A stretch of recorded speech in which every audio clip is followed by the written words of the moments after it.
हाँ जी, आज हम बात कर रहे हैं टीडीएस की। टीडीएस में बात करें सेक्शन 194 जे की।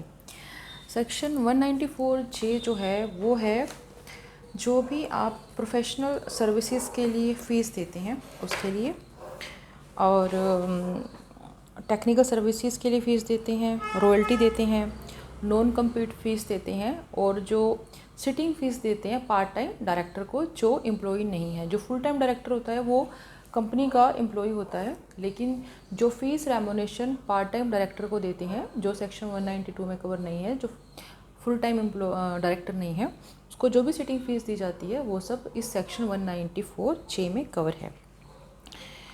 तो हम देखेंगे कि सेक्शन 194 जे में कौन कौन सी सर्विसेज की फ़ीस कवर है।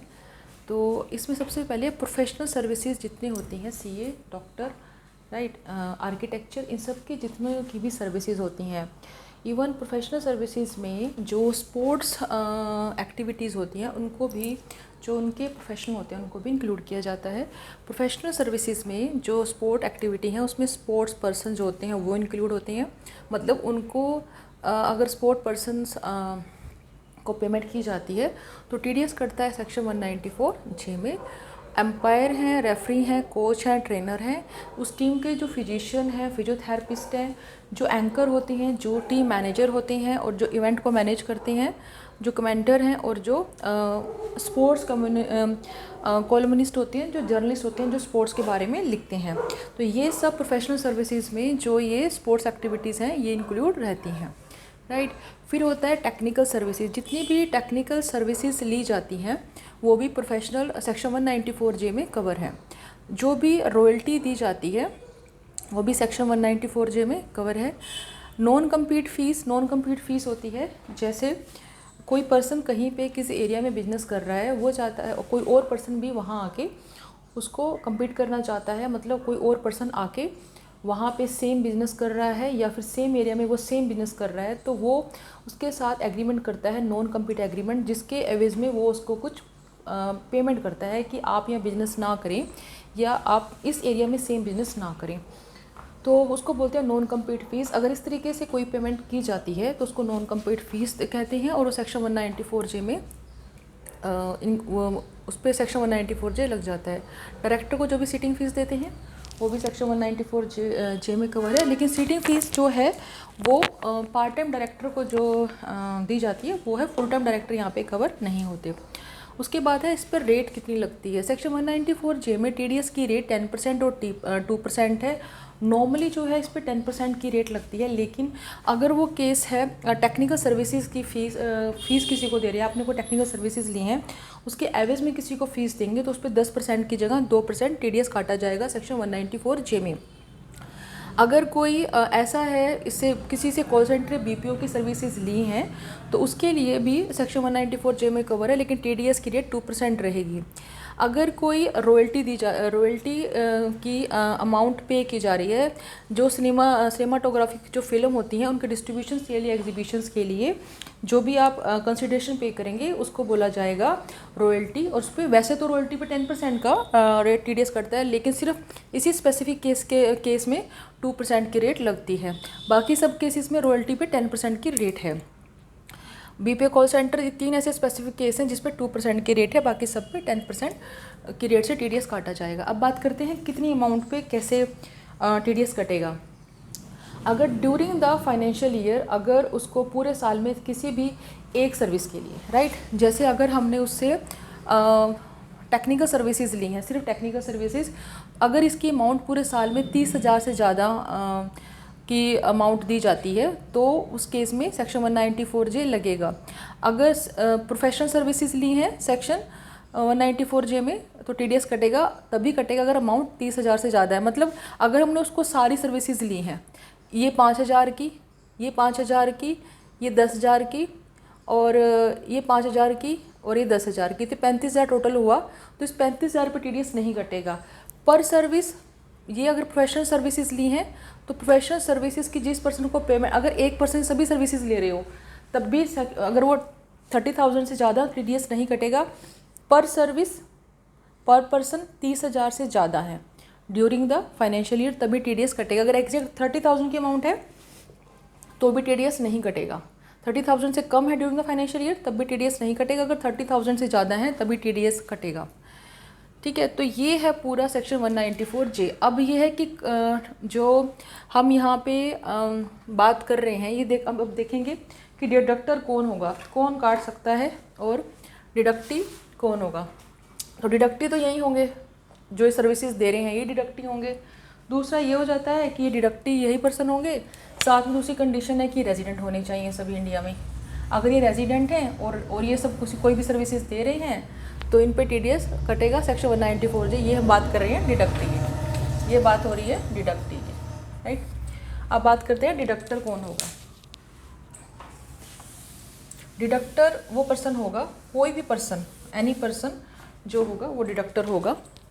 अब बात करते हैं डिडक्टर कौन होगा। पहली बात तो ये है कि डिडक्टर वो होगा जिसने अपने बिजनेस पर्पस के लिए ये सर्विसेज ली हैं, जिसने बिजनेस पर्पस के लिए, पहली तो बात ये है कि उसने जो भी सर्विस ली हैं वो बिजनेस पर्पसेस के लिए ली हैं, पर्सनल पर्पसेस के लिए ना ली हो। पहले इसका बिजनेस पर्पस होना। दूसरा, एनी पर्सन, कोई भी हो, कंपनी हो, LLP, कुछ भी हो, लेकिन अगर वो इंडिविजुअल है जो सर्विसेज ले रहा है, अगर वो इंडिविजुअल या HUF है, वो TDS तभी काटेगा अगर प्रीवियस ईयर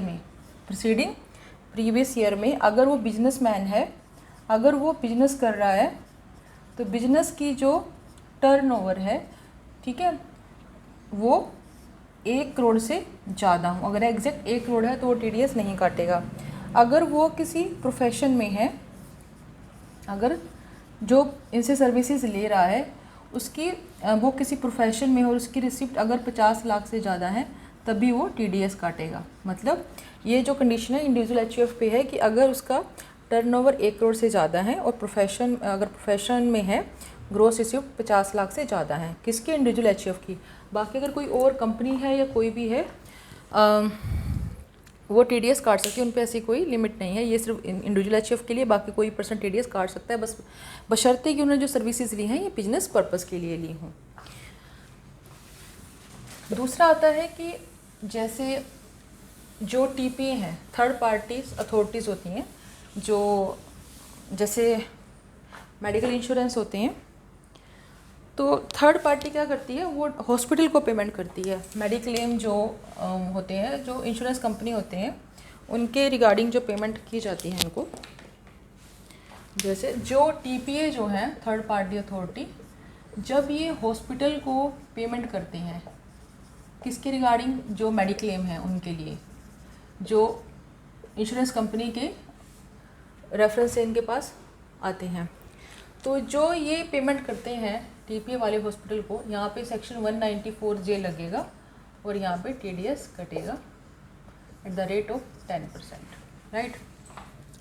दूसरा होता है कि जब भी कोई सॉफ्टवेयर, कोई जो सॉफ्टवेयर होता है, ठीक है, किसी सॉफ्टवेयर को अगर आप यूज़ कर रहे हैं, आपके पास राइट टू यूज़ हो, ठीक है, और आपके पास उसका लाइसेंस है, तो इस पे सेक्शन 194J लगेगा। इसको माना जाएगा ये एक तरीके से अगर आपने सॉफ्टवेयर पे राइट टू यूज़ का राइट लिया है या लाइसेंस लिया है तो माना जाएगा कि आप उसको पेमेंट करोगे। इट मीन्स कि आपने उस पर्सन को रॉयल्टी पे की है, ये सेक्शन 194J लगेगा। वैसे तो रॉयल्टी जो स्पेसिफिक थी उस पर 2% थी, लेकिन सिनेमाटोग्राफिक केस में, बाकी इस केस में एट द रेट ऑफ 10% से TDS कटेगा रॉयल्टी के लिए।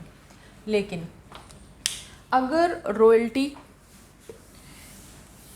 जो सॉफ्टवेयर है, जो ये सॉफ्टवेयर है, ये एक पर्सन है, इसको सॉफ्टवेयर परचेज करना है, ये मिस्टर ए है, मिस्टर ए को सॉफ्टवेयर चाहिए, ठीक है, मतलब right to use and license चाहिए, उसको सॉफ्टवेयर को यूज़ करने का लाइसेंस चाहिए, तो वो मिस्टर बी से लेते हैं, सॉफ्टवेयर को ख़रीद रहे हैं, उसके राइट टू यूज़, उसको पेमेंट कर रहे हैं बी को, ए को परचेज़ करना है बी से सॉफ्टवेयर। लेकिन जो मिस्टर बी है, मिस्टर बी ने मिस्टर सी से एक्वायर किया है सॉफ्टवेयर, समझ रहे हो। मिस्टर ए है, मतलब मिस्टर सी ने मिस्टर बी को सॉफ्टवेयर बेचा, ये खरीद रहे हैं। ए मतलब मिस्टर बी के पास सॉफ्टवेयर कहाँ से आया, मिस्टर सी के पास से। मिस्टर सी के पास सॉफ्टवेयर आया, तो जब मिस्टर सी ने इसको राइट टू यूज़, इसको लाइसेंस दिया होगा इस सॉफ्टवेयर के लिए, तो इन्होंने इसका टीडीएस, मिस्टर सी ने मिस्टर बी का टीडीएस काटा होगा सेक्शन 194 जे में। अब मिस्टर बी उसी सॉफ्टवेयर को आगे मिस्टर ए को बेच रहे हैं, मतलब उसको राइट टू यूज़ लाइसेंस दे रहे हैं उसको सॉफ्टवेयर का। जब एक बार टीडीएस कट गया, ठीक है, और इसने इसमें कोई कस्टम मतलब एज इट इज़ इसको बेचा, उसमें कोई कस्टमाइजेशंस नहीं किया as per the requirement of mister A, मतलब उसमें कोई चेंजेस अपडेट कुछ नहीं किया उसमें, जैसा सॉफ्टवेयर था एज इट इज़ वो मिस्टर ए को आगे दे रहे हैं उसको, तो मिस्टर बी को टीडीएस काटने की कोई ज़रूरत नहीं है, ठीक है, बशर्ते मिस्टर सी ने उस सॉफ्टवेयर पे पहले टीडीएस काटा हो। मिस्टर सी ने टीडीएस काट लिया जब उन्होंने मिस्टर बी को दिया।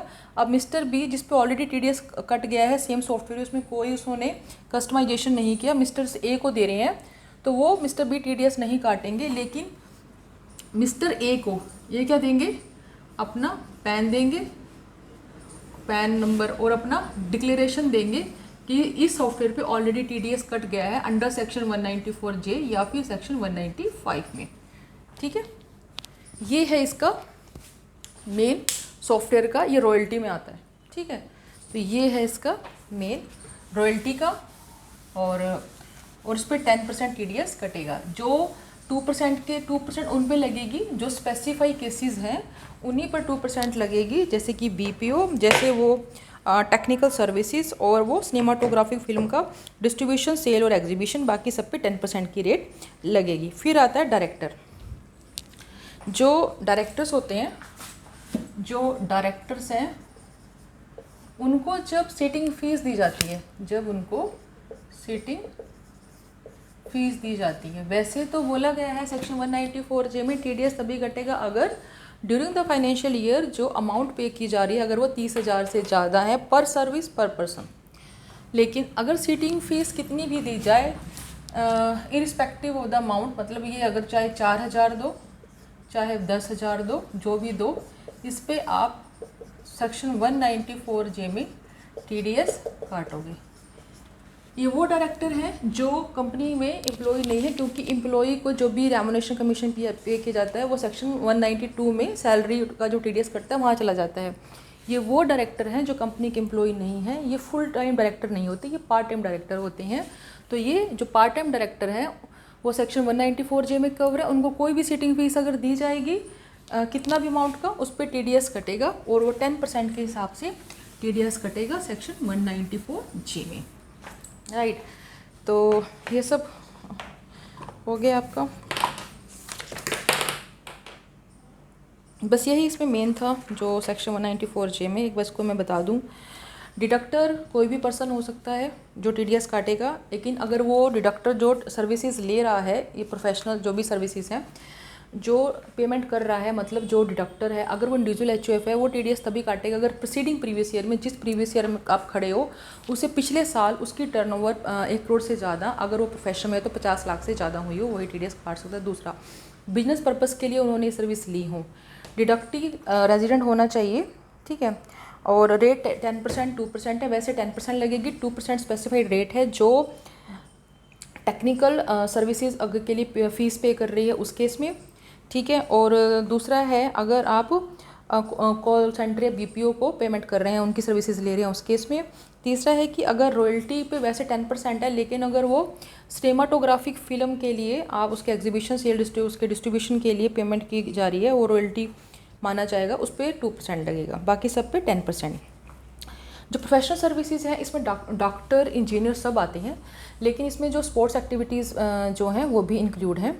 और अगर एक चीज़ और है कि अगर जो डॉक्टर हैं, एडवोकेट हैं, अगर जो डॉक्टर्स हैं, एडवोकेट्स हैं या सीए हैं, ठीक है, अगर ये सब हैं प्रोफेशनल हैं, अगर ये रेजिडेंट है इंडिया में, रेजिडेंट है इंडिया में, ठीक है, और इनकी सर्विसेज जो ले रहे हैं वो नॉन रेजिडेंट ले रहे हैं, और इनकी जो पेमेंट हो रही है वो बैंकिंग चैनल के थ्रू पेमेंट हो रही है, मतलब इनकी जो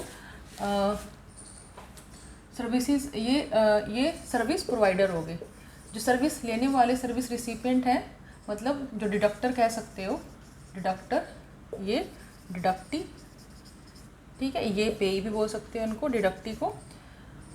अगर ये नॉन रेजिडेंट है और ये इनको पेमेंट थ्रू बैंकिंग चैनल के थ्रू कर रहे हैं तो आता तो वैसे तो उस पर TDS नहीं काटा जाएगा, ठीक है, अगर सर्विसेज लेने वाले नॉन रेजिडेंट है, अगर वो बैंकिंग चैनल के थ्रू उनको पेमेंट कर रहे हैं। और बशर्ते कि जो नॉन रेजिडेंट हैं उनका कोई भी इंडिया में बिजनेस कनेक्शन ना हो और वो ना ही उनका कोई एजेंट इंडिया में हो, कि ये बाहर सर्विसेज ले रहे हैं, बाहर मतलब ऑफशोर सर्विसेज ले रहे हैं, ना तो इनका कोई बिजनेस कनेक्शन है इंडिया में और ना ही इनका कोई एजेंट है इंडिया में। तब अगर बिजनेस कनेक्शन बन गया तब TDS काटा जाएगा। तो ये है मेन सेक्शन 194J में। Thank you.